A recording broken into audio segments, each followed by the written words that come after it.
बच्चों, आज हम क्लास 8th का synthetic fibre and plastic chapter का पार्ट सेकंड पढ़ेंगे। इसका पार्ट फर्स्ट हमने यूट्यूब के वीडियो में डाला है, आप लोग चाहें तो रिवीजन कर सकते हैं।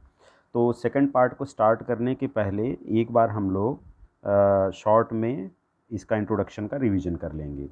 जैसा कि हमने पिछले वीडियो में आपको बताया था कि जो फाइबर्स हैं ये थिन थ्रेड लाइक स्ट्रक्चर हैं। ये thin thread like structure nature में भी पाए जाते हैं और मैन मेड भी होते हैं। नेचर में पाए जाने वाले थिन थ्रेड लाइक स्ट्रक्चर अर्थात नेचुरल फाइबर दो प्रकार के होते हैं, प्लांट फाइबर और एनिमल फाइबर। तो प्लांट फाइबर के अंतर्गत हम लोगों ने पिछली क्लास में देखा कि सबसे बेस्ट एग्जांपल क्या था इसका, कॉटन। सेकंड जो है सिल्क। सिल्क के बाद अब यहाँ देखिए एक नया चीज़ हम आपको दिखा रहे हैं कि प्लांट फाइबर में हम लोगों ने कॉटन, जूट, फ्लैक्स, कॉयर को देखा था और एनिमल फाइबर में हम लोगों ने सिल्क को देखा था, वूल को देखा था। अब यहाँ जो मैंने आपको फ़ोटो दिया है ये आपको एक नॉनवेज चिकन का फ़ोटो दिखाई दे रहा है। तो अब इस फ़ोटो को डालने का मकसद ये है कि जितने भी फाइबर हम लोगों ने पढ़े, तो फाइबर शब्द तो बेसिकली बायोलॉजी का है। अब हम इस केमिस्ट्री में एंटर करेंगे कि फाइबर एक्चुअल में क्या है, पॉलीमर है। तो क्वेश्चन ये उठा कि व्हाट इज़ पॉलीमर। तो पॉलीमर दो शब्दों से बना है, ग्रीक के दो शब्दों से बना है, पॉली प्लस मर। पॉली मतलब मैनी, ठीक है। तो जब भी हम लोग पॉली शब्द का इस्तेमाल करेंगे, पॉली का मतलब होता है मैनी और मर का मतलब होता है यूनिट, बहुत छोटी छोटी इकाइयाँ। तो बहुत छोटी छोटी इकाइयों को जोड़कर जो चीज़ बनती है वो पॉलीमर कहलाती है। अब इसका एक हम उपमा इसकी आपको देते हैं कि एग्ज़ाम्पल हमारे डेली लाइफ में जैसे हम दीवार कोई देखते हैं तो दीवार ईंटों को जोड़कर बनाई जाती है। तो दीवार की सबसे छोटी यूनिट क्या हो गई, ईंट। तो ठीक उसी प्रकार से फाइबर भी एक प्रकार से दीवार की तरह है जो छोटी छोटी यूनिट से बना है। हमारा शरीर भी एक तरीके से हम कह सकते हैं कि छोटी छोटी यूनिट अर्थात सेल्स से बना हुआ है। तो बेसिक फंडामेंटल यूनिट हमारी बॉडी की क्या हो गई, सेल्स। दीवार की बेसिक यूनिट क्या हो गई, ईंट। तो ठीक उसी प्रकार से फाइबर जो है ये एक प्रकार का पॉलीमर है। पॉली मतलब मैनी, मर मतलब यूनिट, बहुत सारी छोटे छोटे यूनिट्स का बना है और इसके यूनिट को क्या कहते हैं, मोनोमर। अब ये जो आप चिकन का फ़ोटो देख रहे हैं ये भी एक प्रकार का पॉलीमर है। कैसे? तो हम लोग ये सुनते आए हैं कि चिकन खाने से प्रोटीन मिलता है। तो प्रोटीन क्या है, पॉलीमर। यानी कि प्रोटीन भी छोटी छोटी इकाइयों से बना होगा।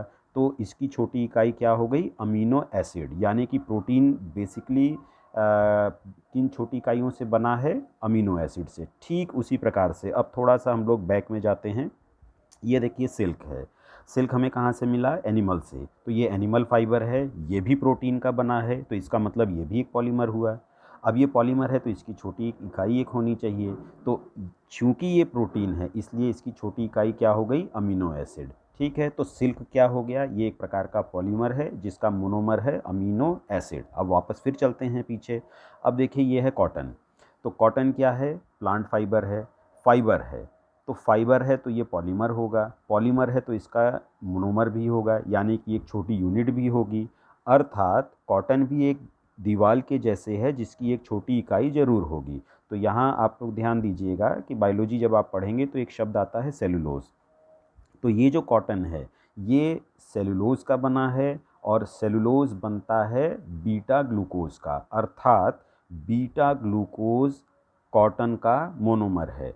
बहुत सारे बीटा ग्लूकोज मिल के पॉलीमर बनाते हैं। उसी पॉलीमर को हम लोग बायोलॉजी में सेलुलोज कहते हैं। और थोड़ा सा जो इस फिगर के हिसाब से देखें तो उसी सेलुलोज का एक एग्जाम्पल हो गया कॉटन। तो अब हमारा कॉटन भी क्या हो गया, पॉलीमर हो गया। इस कॉटन की बेसिक यूनिट क्या हो गई, बीटा ग्लूकोज हो गई। ठीक इसी प्रकार से सिल्क क्या है, प्रोटीन है। तो प्रोटीन है तो इसकी फंडामेंटल यूनिट या इसका मोनोमर क्या हो गया, अमीनो एसिड। ठीक इसी प्रकार से जो नॉनवेज हम लोग खाते हैं वो प्रोटीन है, तो प्रोटीन है तो उसका मोनोमर क्या होगा, अमीनो एसिड। तो कहने का मतलब ये कि जितने भी अभी तक हम लोगों ने पिछले वीडियो में फाइबर्स पढ़े हैं वो सब फाइबर केमिस्ट्री के शब्दों में क्या कहलाएंगे, पॉलीमर। और चूंकि वो पॉलीमर कहलाएंगे तो उनके अंदर छोटी छोटी यूनिट्स होगी जिसे हम लोग मोनोमर कहते हैं। ठीक है, तो अब इसको एक और एग्जांपल से समझते हैं, जैसे माला, छोटे छोटे मोतियों की बनी हुई माला। तो छोटे छोटे ये जो मोती हैं ये जब आपस में लिंक करते हैं तो माला का रूप लेते हैं। तो हम क्या कहेंगे कि ये जो छोटे छोटे मोती हैं ये मोनोमर हैं और ये मोनोमर मिलके माला अर्थात एक पॉलीमर बनाते हैं। ठीक है, तो पॉलीमर शब्द का मतलब आप लोगों को क्लियर हो गया। पॉलीमर मतलब दो शब्दों से बना है, ग्रीक के दो शब्दों से बना है, पॉली प्लस मर। पॉली मतलब मैनी, मर मतलब यूनिट अथवा इकाई। तो इसका जितना भी हम लोगों ने अभी तक फाइबर पढ़ा है वो सब क्या है, केमिस्ट्री के शब्दों में वो सब क्या कहलाएंगे, पॉलीमर कहलाएंगे। ठीक है, अब ये चूंकि हम लोग ये इतना नेचुरल फाइबर के बारे में पिछले वीडियो में पढ़ चुके हैं, अब हम लोग आगे बढ़ते हैं। तो चलिए स्टोरी को फिर से वापस वहीं से शुरू करते हैं। जैसे कि हम लोगों ने पिछली क्लास में सिंधु घाटी की सभ्यता, गंगा घाटी में जो डेवलपमेंट हुआ और उसके बाद मिस्र घाटी की सभ्यता के बारे में देखा, और हमने वहाँ से देखा कि कैसे कॉटन की खेती शुरू हुई और लोगों ने वस्त्र पहनना शुरू किया। धीरे धीरे ये जो सिल्क का भी हमने आपको इसमें बताया था कि माना जाता है कि ये चीन से शुरुआत हुई। चीन में सिल्क के रेशे की खोज हुई, सिल्क फाइबर की खोज हुई। अब यहाँ से अब स्टोरी आगे बढ़ती है कि चीन ने लंबे समय तक सिल्क के रेशे कैसे बनाए जाते हैं, उन्होंने कैसे प्राप्त किए, इस चीज़ को छुपाए रखा। लेकिन धीरे धीरे व्यापार बढ़ता था तो धीरे धीरे कुछ कुकून भारत भी पहुँच गए और भारत में भी जो है सिल्क वॉर्म के माध्यम से सिल्क फाइबर प्राप्त होने लगा और भारत बहुत तेज़ी से जो है रेशम उत्पादक देश बन गया, क्योंकि सिर्फ सिल्क फाइबर के बाद उस पर वर्क करना और उसे अलग अलग फैब्रिक का रूप देना, कपड़ों का रूप देने का काम और उसकी कारीगरी भारत में ज़्यादा बढ़िया तरीके से होती थी। और कहीं ना कहीं भारत को सोने की चिड़िया जो कहा जाता है, तो उसके पीछे ये भी कारण था कि हीरे जवाहरात मसालों के अलावा सिल्क का भी बहुत एक्सपोर्ट यहाँ से किया जाता था। अब ये जो फिगर आप देख रहे हैं ये है इंडस्ट्रियल रेवोल्यूशन का। वेस्टर्न कंट्रीज़ में जब इंडस्ट्रियल रेवोल्यूशन आया तो बहुत ज़्यादा मात्रा में सामान का उत्पादन होने लगा। तो जो ईस्ट इंडिया कंपनी थी, भारत से कपास और रेशम के धागे यानी कि रेशम सिल्क फाइबर को ये ब्रिटेन एक्सपोर्ट कर देती थी और वहाँ से बने बनाए कपड़ों को फिर पूरी दुनिया में बेचती थी। अब चूंकि दुनिया में आबादी भी बढ़ रही थी और लोग जो है लोगों का पहनावे के प्रति रुझान भी बढ़ रहा था, तो जाहिर सी बात है कि कॉटन की और सिल्क की डिमांड भी बहुत ज़्यादा बढ़ेगी। लेकिन चूंकि कॉटन खेती के द्वारा और सिल्क फॉर्म के द्वारा होता है, तो हम एक ही दिन में तो बहुत ज़्यादा प्रोडक्शन कर नहीं सकते हैं, एक निश्चित अवधि निश्चित मौसम में ही ये मिलता है। तो इसकी क्राइसिस होने लगी, कमी होने लगी। तो जब इसकी कमी होने लगी तो यहाँ से साइंटिस्ट लोगों ने विचार किया कि आखिर इसको हम सब्स्टिट्यूट कैसे कर सकते हैं, अर्थात इन फाइबर्स को के अलावा हम और क्या इस्तेमाल कर सकते हैं, या इन फाइबर को हम फैक्ट्री में बना सकते हैं क्या। तो इसी क्रम में अब आप एक फ़ोटो देखिए, ये है वुड पल्प, यानी कि लकड़ी के जो पेड़ हैं उसके स्टेम को काट के उसके लट्ठे को जो है एक जगह इकट्ठा किया गया है। तो इस पे एक्सपेरिमेंट शुरू हुआ। अब इन लकड़ी के लट्ठों को यानी कि वुड पल्प को पानी में भिगो के रखा गया। पानी में भिगो के रखने के बाद जब ये फूल जाते हैं तो इन्हें क्रश करके, जैसे गन्ने का रस निकालने के लिए गन्ने को मशीन में डाला जाता है, ठीक उसी प्रकार से इस वुड पल्प को क्रश करके इसमें से लंबे लंबे रेशे निकाल लिए जाते हैं। अब इन रेशे के ऊपर केमिकल्स डाल के इन्हें प्रोसेस किया जाता है।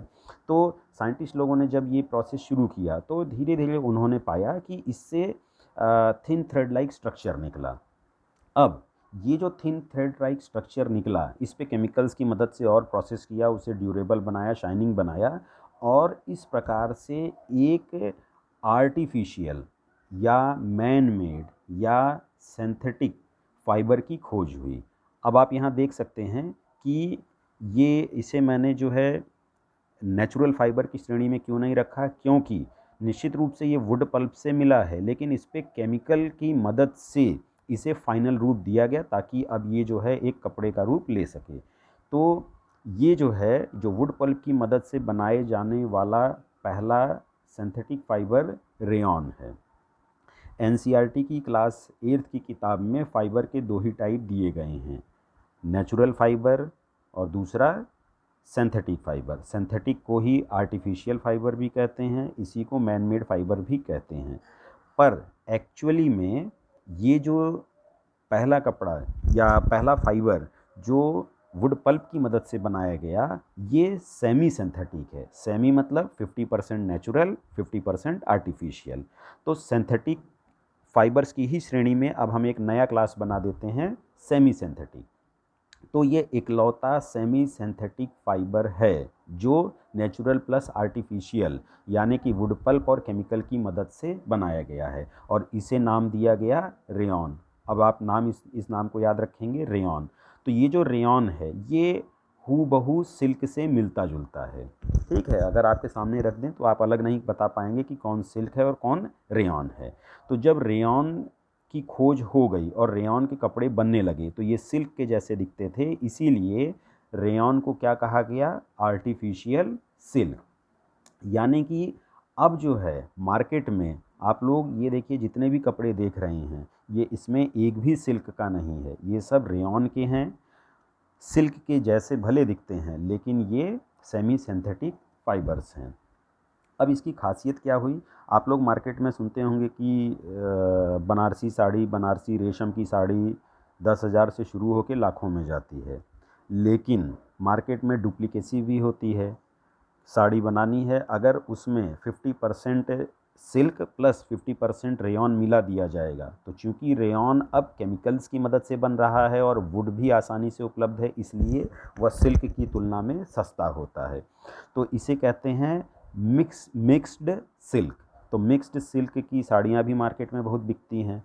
अब इसके बाद एक और श्रेणी आती है सिंथेटिक साड़ी। आप लोग मार्केट में सुने होंगे कि सिंथेटिक साड़ी बिक रही है। सिंथेटिक साड़ी वो दिखने में सिल्क के जैसी होगी लेकिन बहुत ही सस्ती, 1,000 की होगी, 1,500 की होगी, लेकिन सिल्क की साड़ी की जैसे दिखेगी, जो कि 15-20 हज़ार की होती हैं। तो ये जो सिंथेटिक सिल्क की साड़ियाँ होती हैं वो सस्ती इसलिए होती हैं क्योंकि वो 100% रेयॉन की बनी है। तो अब डुप्लीकेसी इसमें क्या होती है कि सिल्क की साड़ी के नाम पे जो साड़ियाँ बनाई जाती हैं उसमें सिल्क के धागे बीच बीच में डाल दिए जाते हैं और बाकी रेयॉन के धागों से बना दिया जाता है। तो यहाँ इसमें सजग होने की ज़रूरत है कि दोनों को कैसे डिफ्रेंशिएट किया जाए, और हम लोग इस चैप्टर के अंत में ये देखेंगे कि आर्टिफिशियल फ़ाइबर और सिंथेटिक फ़ाइबर के बीच में क्या डिफरेंस है। ठीक है, तो ये आप लोग ध्यान रखेंगे कि रेयॉन इकलौता ऐसा फाइबर है जो 50% नेचुरल प्लस 50% केमिकल से बना है, यानी कि ये सेमी सिंथेटिक है। ठीक है, ये एंट्रेंस में भी पूछा जाता है। अब इसके बाद हम लोग सेकंड नंबर पे आएंगे, नायलॉन। तो ये रस्सी आप देख रहे होंगे। इस रस्सी को आप लोगों ने अपनी डेली लाइफ में ज़रूर देखा होगा। तो ये जो रस्सी है ये नायलॉन की बनी है।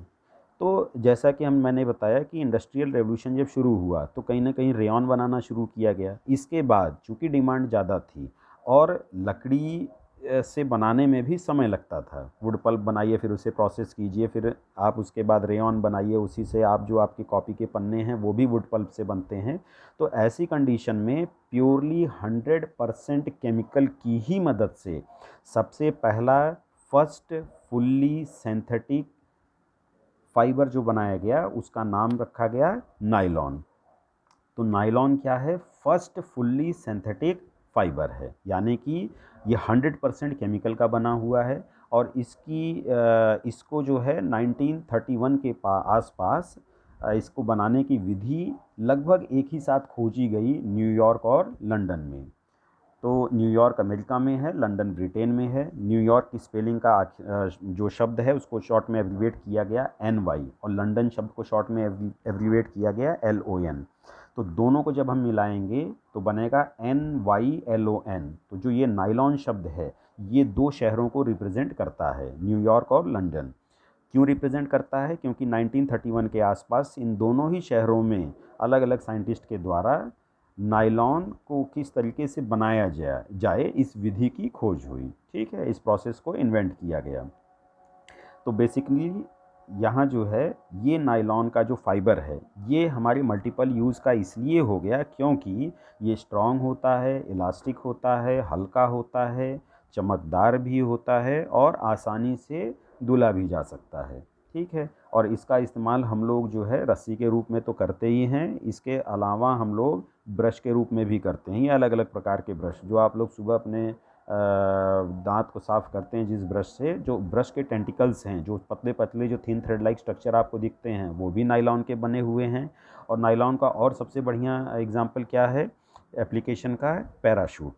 तो पैराशूट में हमें ऐसे फाइबर की ज़रूरत है जो ठंडी, गर्मी, बरसात सब में उसका नेचर एक जैसा हो, आसानी से टूटे नहीं, ड्यूरेबल हो, फोल्ड हो जाए और उसमें जो है रिंकल्स ना पड़ें, सिकुड़न ना पड़े। तो इसके लिए नायलॉन सबसे बेस्ट है। और इवन पहाड़ों पे क्लाइंबिंग के लिए जो क्लाइंबिंग रोप्स बनाए जाते हैं वो भी नायलॉन के ही बनाए जाते हैं। ठीक है, तो हम लोगों ने अब तक क्या देखा है कि सिंथेटिक फाइबर में एक एग्जांपल हो गया रेयॉन जो एक्चुअल में सेमी सिंथेटिक है, दूसरा एग्जांपल हो गया नायलॉन। ठीक है, जिसको जो है 1931 में इसके प्रोसेस को इन्वेंट किया गया।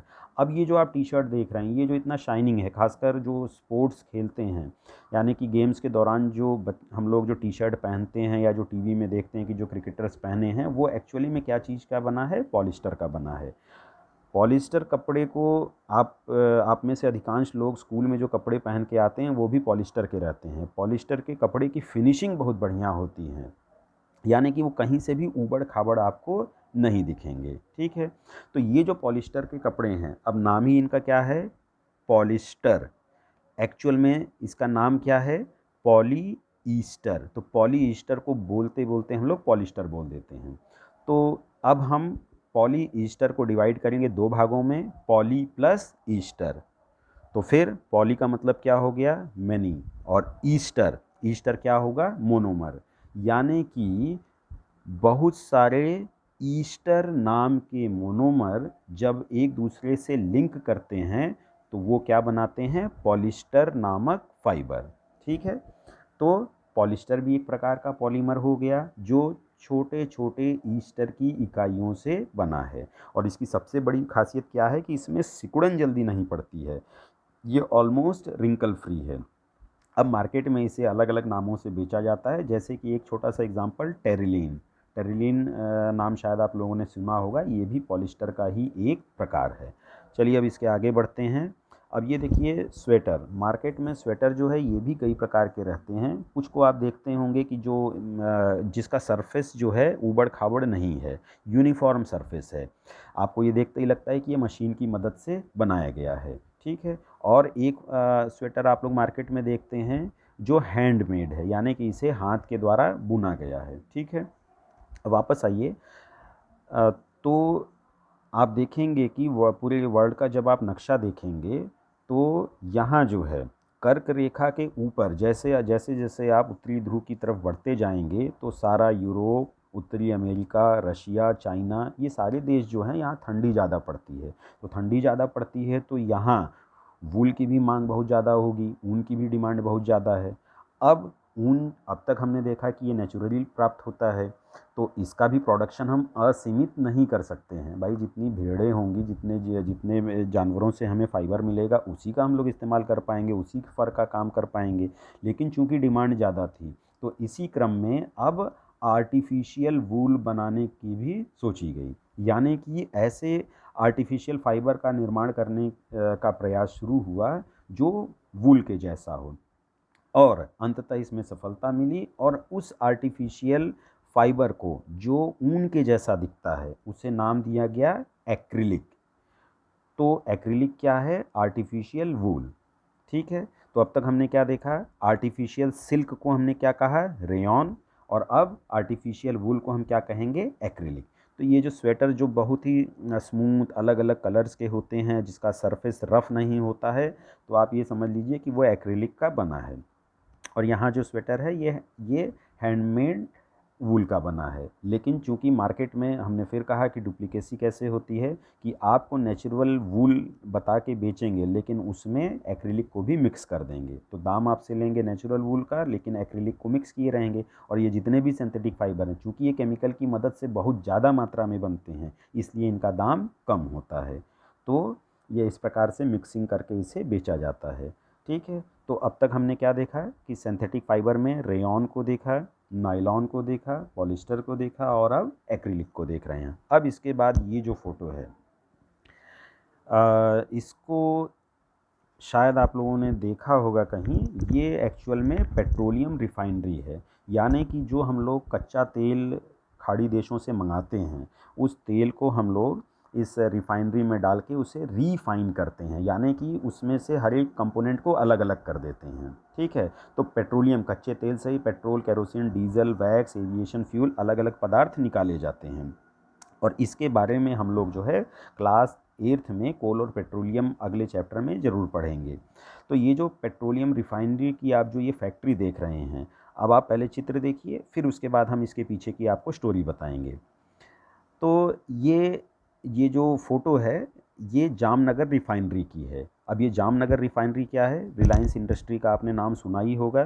तो रिलायंस इंडस्ट्री ने गुजरात के जामनगर में पेट्रोलियम रिफाइनरी, यानी कि क्रूड ऑयल से अलग अलग प्रकार के पेट्रोल, केरोसिन, डीजल, वैक्स, यानी कि अलग अलग कंपोनेंट्स को अलग करने के लिए जो फैक्ट्री लगाई, उसे हम लोग पेट्रोलियम रिफाइनरी कहते हैं। ये रिलायंस के द्वारा लगाई गई जामनगर में। ठीक है, फिर ये जो सेकंड आप लोग जो अपने यूट्यूब पे देख रहे हैं, ये इसमें ये लिखा गया है कि रिलायंस इंडस्ट्री ने 80 के दशक में, यानी कि जब मैं भी छोटा था, तो मैं इस समय एक विमल नाम बहुत चलता था। तो विमल ब्रांड के नाम से मार्केट में कपड़े आते थे और लोग उसका शर्ट पैंट सिलवाते थे। तो ये जो कपड़े हैं, ये रिलायंस कंपनी के ही थे। अब उसके बाद फिर आते हैं कि रिलायंस कंपनी जो है largest producer of polyester fibre and yarn in the world, यानी कि पूरी दुनिया में सबसे ज़्यादा पॉलिस्टर के फाइबर और धागे ये कौन बनाता है? रिलायंस इंडस्ट्री बनाती है। ठीक है, अब इसके बाद ये हमने आपको क्यों बताया, तो अब इसके पीछे की स्टोरी समझिए कि अब ये रिलायंस इंडस्ट्री की स्टोरी हम इसलिए आपको बता रहे हैं ताकि आप एक सीक्वेंसिंग में याद रख सकें कि ये कैसे सिंथेटिक फाइबर का निर्माण कैसे होता है और इसका कैसे बिजनेस होता है। तो देखिए, सिंथेटिक फाइबर का मतलब ही यही है कि ये मैन मेड है और कहीं ना कहीं इसमें केमिकल का इस्तेमाल होगा।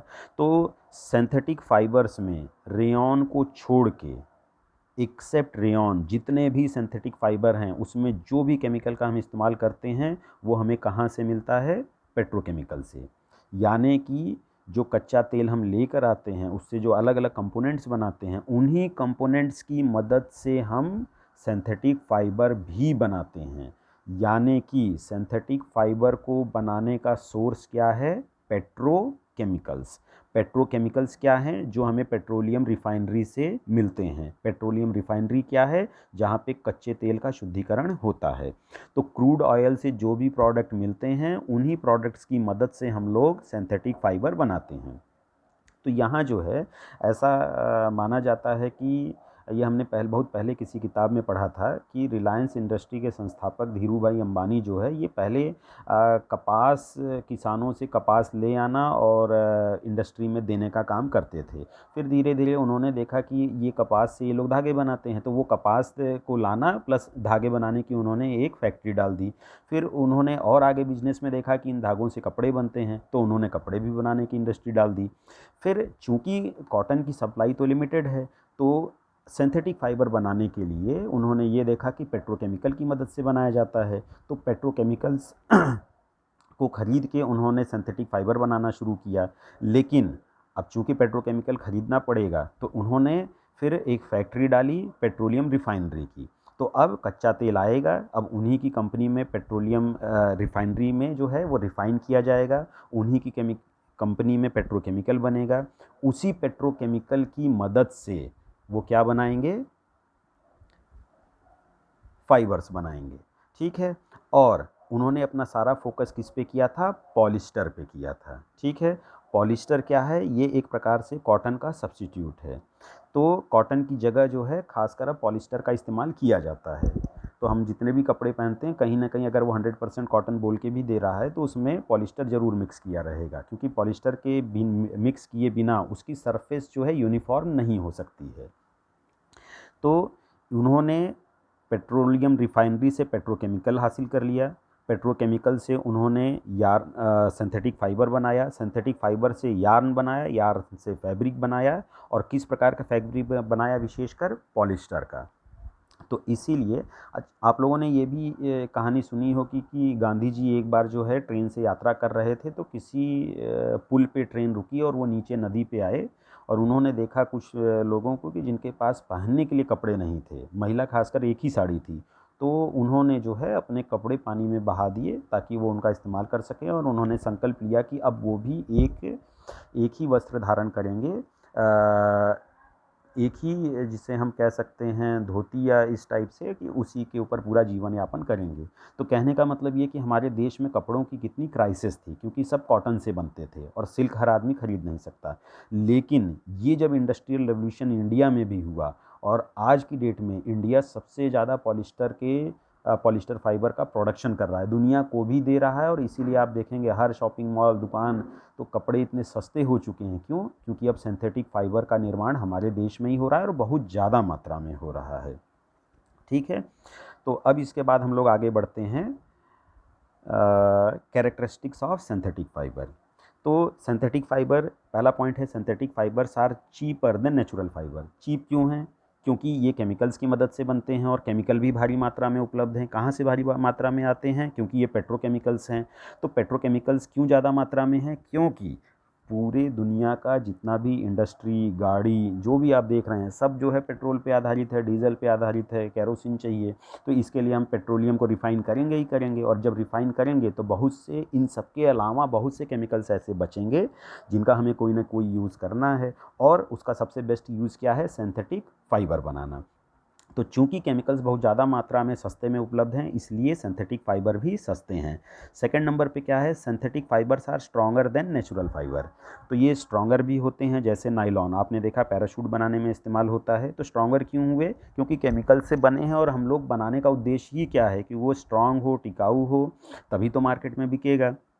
इसके बाद synthetic fibres are more durable than natural fibre. अब ये मोर ड्यूरेबल क्यों है? ड्यूरेबल अर्थात टिकाऊ।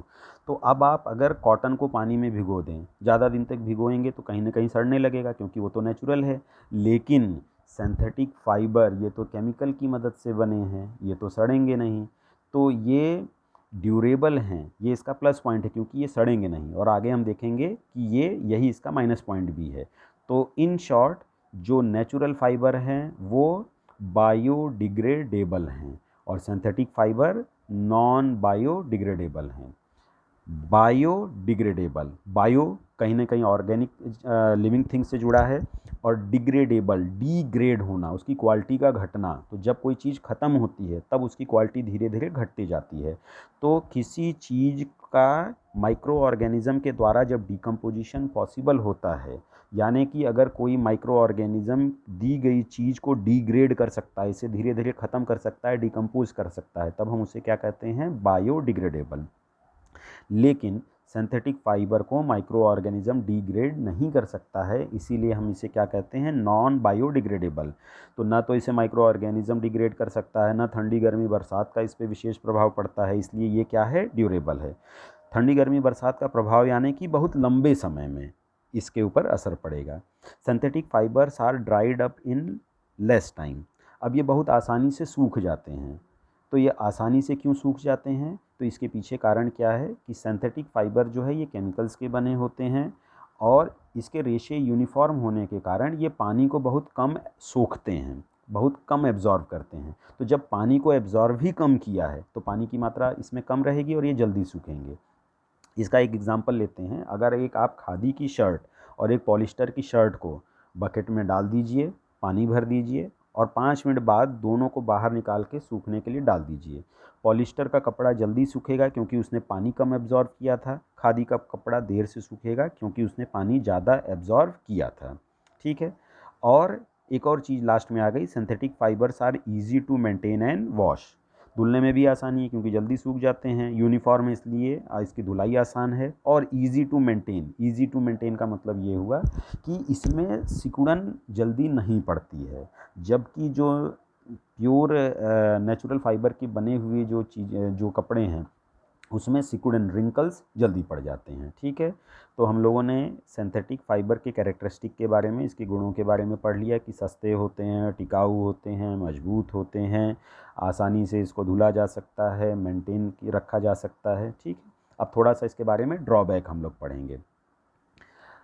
अब यहाँ जो है ड्रॉबैक्स में सबसे पहले हम आते हैं जो आपके यूज़ का है। आखिर आप लोग पढ़ाई कर रहे हैं, ये केमिस्ट्री का चैप्टर पढ़ रहे हैं, ये आपके किस काम का जब आप इसका डेली लाइफ में कोई इम्प्लीमेंटेशन ही ना कर पाएँ। तो सबसे पहला इम्प्लीमेंटेशन हम लोग ये सीखते हैं कि ये जो सिंथेटिक फाइबर हैं, अगर इसे जलाया जाए या ये ज़्यादा गर्मी पा जाता है तो ये मेल्ट होने लगता है, मेल्ट होगा और स्किन पे चिपक जाएगा। वहीं अगर आप नेचुरल कॉटन को या सिल्क को जलाएं तो ये जैसे कागज़ जलता है वैसे जलेगा और राख में बदल जाएगा, लेकिन ये आपकी स्किन पे नहीं चिपकेगा। लेकिन ये जो सिंथेटिक फाइबर्स हैं, आगे हम लोग प्लास्टिक भी पढ़ेंगे, तो सिंथेटिक फाइबर्स प्लास्टिक्स के जैसे हैं, यानी कि अगर इनको आप जलाएंगे तो ये पिघल जाएंगे और पिघलने के बाद ये आपकी स्किन से चिपक जाएंगे। आप लोगों ने बचपन में ज़रूर ये किया होगा कि जो प्लास्टिक की थैली आती है उसको जब आप एक लकड़ी में ऐसे गोल गोल बांध के जब जलाएंगे तो वो आग भी निकलेगी और बूंद बूंद करके टपकेगा। तो ये क्या हुआ, मेल्ट होना। तो मेल्ट होने के कारण प्रॉब्लम क्या होती है कि किचन में आप ये देख सकते हैं कि जैसे मैंने सिर्फ हाथ का फ़ोटो लिया है, लेकिन शरीर पे अगर हम पूरा पॉलिस्टर का कोई कपड़े पहन के किचन में काम कर रहा है और बाई चांस किसी गलती से अगर आग लग गई तो ये जो पॉलिस्टर का कपड़ा है इसको निकाल नहीं पाएंगे, क्योंकि जैसे ही ये जलेगा ये शरीर से चिपक जाएगा, और जब शरीर से गर्म चीज़ चिपकेगी तो ये शरीर के ऊपर की इपिथेलियल लेयर, उसके नीचे की लेयर, उसके नीचे की लेयर, यानी कि परमानेंटली डैमेज कर देगी और नई स्किन फिर नहीं आ सकती वहाँ, क्योंकि नई स्किन आने के लिए जो नीचे की लेयर है वो भी डैमेज हो चुकी है। इसीलिए एक कॉन्सेप्ट आया जो है एप्रन का। तो इसमें आप फ़ोटो में देख सकते हैं कि ये जो शेफ़ है इसने ऊपर सफ़ेद रंग का एक ड्रेस पहना है, इसे एप्रन कहते हैं। तो मार्केट में एप्रन के नाम पे बहुत सी चीज़ें मिलती हैं, लेकिन एप्रन का मेन उद्देश्य क्या है कि ये एप्रन जो है ये कॉटन का बना होता है, खादी का बना होता है, और ये मोटा होना चाहिए। तो ये कॉटन और खादी के बने होने से क्या फ़ायदा हुआ कि जो कपास यानी कि कॉटन है, जो खादी है, ये नेचुरल फाइबर है, अगर इसमें आग लगेगी तो ये कागज़ के जैसे जलेगा, यानी कि जलेगा, राख बनेगा और नीचे गिर जाएगा। ये स्किन पे किसी भी हालत में नहीं चिपकेगा। जब ये चिपकेगा नहीं तो अगर गलती से आग लग जाती है तो पहले वो व्यक्ति कपड़ा निकालने की कोशिश करेगा, अगर नहीं भी निकाल पाता है तो भी उसकी स्किन वैसे नहीं जलेगी जैसा कि सिंथेटिक फाइबर के केस में। तो ये जो एप्रन है ये मार्केट में मिलता है, और ये देखिए बहुत ही सिंपल है, ताकि अगर ऐसी कोई भी बात हो तो तुरंत इसे निकाला जा सके, और कोई भी कपड़ा पहने ठीक इसी के ऊपर ये एप्रन पहन के आप किचन में जाके काम कर सकते हैं। तो बच्चों, ये जो चैप्टर आप पढ़ रहे हैं, अगर वाकई में आप नॉलेज हासिल कर लिए हैं और उसका कुछ इम्प्लीमेंटेशन करना चाहते हैं तो सबसे पहले अपने घर में आपकी मम्मी या बहन जो घर में खाना बनाती हैं साड़ी पहन के या मैक्सी पहन के, तो आप ज़रूर उनसे रिक्वेस्ट कीजिए कि आप एप्रन पहनिए। नहीं मानती हैं तो आप अपने बर्थडे के गिफ्ट के रूप में उनसे एप्रन मंगवाइए और उनसे कहिए कि खाना बनाते टाइम ये एप्रन पहन के ही आप खाना बनाएं। ठीक है, क्योंकि दुर्घटनाएं रोज़ रोज़ नहीं होती हैं, और हो जाने के बाद पछताने के अलावा कोई भी उपाय नहीं है।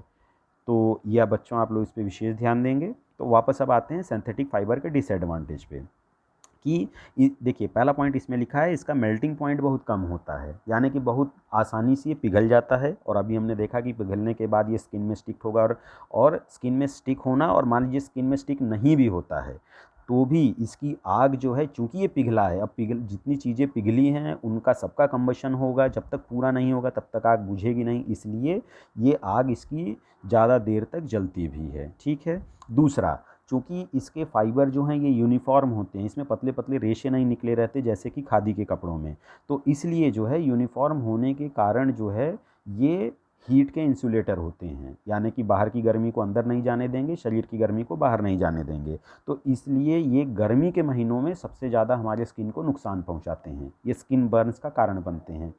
हम ये जो टॉपिक है इवापोरेशन, क्लास 9th में पहले चैप्टर में ही हम लोग इवापोरेशन के बारे में पढ़ेंगे। अभी बस आपको ये जान लेना है कि ये जो आर्टिफिशियल फाइबर हैं, सिंथेटिक फाइबर्स हैं, ये हीट इंसुलेटर का काम करते हैं। वहीं पे जो खादी के कपड़े हैं वो इंसुलेटर के रूप में नहीं, बल्कि वो उनकी सबसे बड़ी क्वालिटी क्या है कि हीट इंसुलेटर तो हैं, लेकिन दूसरी तरफ वो वाटर के गुड एब्जॉर्बर भी हैं। तो आपके शरीर में जैसे ही पसीना होगा, वो पसीने को सोख के कपड़े की बाहरी सतह पे ले आएंगे, सूर्य की रोशनी उस पर पड़ेगी और पसीना जो है भाप बन के उड़ जाएगा, इवापोरेट हो जाएगा। फिर नीचे का पसीना आएगा, फिर उसको वो बाहर पास करा देंगे। लेकिन अगर आपने पॉलिस्टर का शर्ट पहना है तो पहली बात, पॉलिस्टर पसीने को जल्दी सूखेगा नहीं। क्यों? क्योंकि पॉलिस्टर एक सिंथेटिक फाइबर है और सिंथेटिक फाइबर पानी को कम सोखता है। तो आपका पसीना जो है शरीर पे ही ज़्यादा मात्रा में रह जाएगा। तो आपके जब पसीना नहीं सूखेगा तो आपके बॉडी का टेम्परेचर नहीं कम होगा, बॉडी का टेम्परेचर नहीं कम होगा तो जो आपको सुस्ती आएगी वो तो अलग है, लेकिन स्किन बर्न सबसे पहले होगा। स्किन पे खुजली होना, जलन महसूस होना, ये चीज़ें होंगी। ठीक है।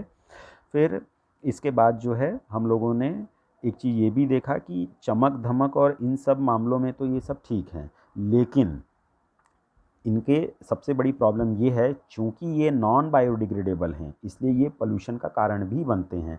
एक तो इनके निर्माण में जो केमिकल्स लगते हैं, जो नदियों में बहा दिए जाते हैं, जो रेसिड्यू बचते हैं, उससे भी पोल्यूशन होगा। और उससे भी बड़ी बात कि जैसे नायलॉन की रस्सी आप यूज़ कर रहे हैं, मान लीजिए कि कई साल यूज़ करते करते वो टूट गई, छोटे छोटे भागों में बँट गई। अब चूँकि ये सिंथेटिक फाइबर है, ये केमिकल्स की मदद से बना है, जब ये छोटे छोटे टुकड़ों में बँटते बँटते जब ये माइक्रो रूप ले लेगा, बहुत छोटे कणों का रूप ले लेगा, तो ये जो छोटे कण हैं इसको हम लोग चैप्टर के आगे वाले वीडियो में पढ़ेंगे, माइक्रोप्लास्टिक्स।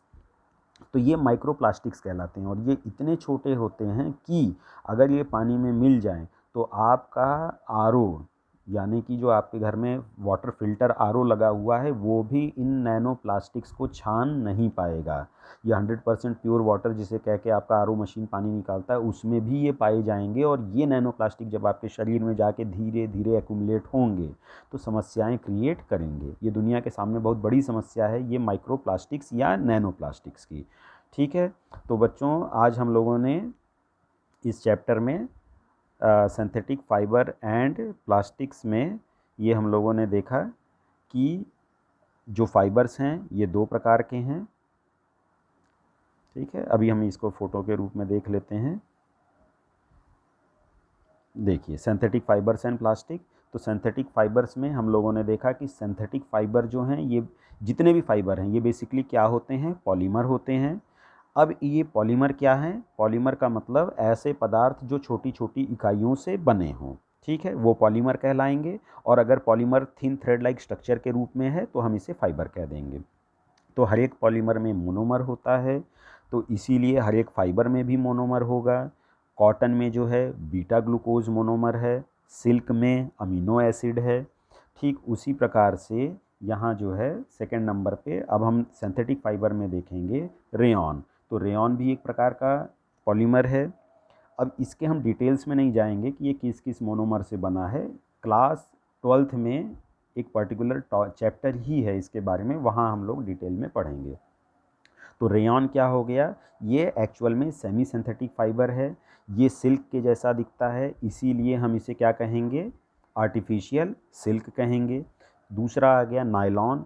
ये 100% केमिकल का बना है, इसीलिए हम इसे कहेंगे फर्स्ट फुल्ली सिंथेटिक फाइबर। 1931 में न्यूयॉर्क और लंदन में एक साथ खोजा गया इसे बनाने की विधि खोजी गई। इसके बाद क्या आता है? पॉलिस्टर। तो पॉलिस्टर का मतलब पॉली प्लस ईस्टर, बहुत सारे ईस्टर से बना हुआ पॉलिस्टर। ये कॉटन का सब्स्टिट्यूट है। ठीक है, कॉटन के कपड़ों की जगह इसका ज़्यादा इस्तेमाल किया जाता है। फिर उसके बाद चौथे नंबर पे आ गया एक्रिलिक। एक्रिलिक जो है ये ऊन के जैसा दिखता है, इसीलिए इसे कह देंगे आर्टिफिशियल वूल। फिर हमने पढ़ा कि जितने भी सिंथेटिक फाइबर हैं उसमें रेयॉन को छोड़ के सारे सिंथेटिक फाइबर किसकी मदद से बनाए जाते हैं? पेट्रोकेमिकल्स की मदद से बनाए जाते हैं। पेट्रोकेमिकल्स कहाँ से मिलता है? पेट्रोलियम रिफाइनरी से मिलता है। पेट्रोलियम रिफाइनरी क्या है? जहाँ कच्चे तेल को जो है रिफाइन किया जाता है, अलग अलग कंपोनेंट्स में बांटा जाता है। ठीक है। फिर हम लोगों ने सिंथेटिक फाइबर के एडवांटेजेस यानी कि इसके गुणों के बारे में, इसके कैरेक्टरिस्टिक्स के बारे में पढ़ा कि ये जो हैं चीप हैं, ड्यूरेबल हैं, पानी को कम सोखते हैं, इस पर सिकुड़न कम पड़ती है, ये बहुत मजबूत होते हैं। दूसरी तरफ हमने इसका डिसएडवांटेज क्या देखा कि ये पानी को कम सोखते हैं, अर्थात ये पसीने को भी कम सोखेंगे, इसलिए ये गर्मी में हमें नुकसानदेह होते हैं, इससे आराम नहीं मिलता है। और उसके बाद सबसे बड़ी बात कि ये जो है ये इसका मेल्टिंग पॉइंट कम होने के कारण हमारे स्किन पे चिपक जाता है। तो चिपक जाने के कारण सबसे बड़ा डिसएडवांटेज क्या हो गया कि जो है ये अगर इसको पहन के हम खाना बना रहे हैं और ये स्किन पे चिपक गया तो फिर अगर 70% बॉडी जल जाती है तो फिर बचना नामुमकिन होता है। तो अब आप इस फ़ोटो को लास्ट में देखिए और जो हमने आपसे कहा कि सबसे पहले आप घर में चेक कीजिए कि एप्रेन है या नहीं, और नहीं है तो उसको मंगवाइए। और अगर आप ऐसा करते हैं तभी इस चैप्टर को पढ़ने की कोई सार्थकता है। अदरवाइज़ पढ़ के नंबर लेना और पास हो जाना तो ये तो हर कोई कर सकता है। ठीक है। तो नेक्स्ट वीडियो में हम लोग जो है प्लास्टिक्स के बारे में पढ़ेंगे। Thank you.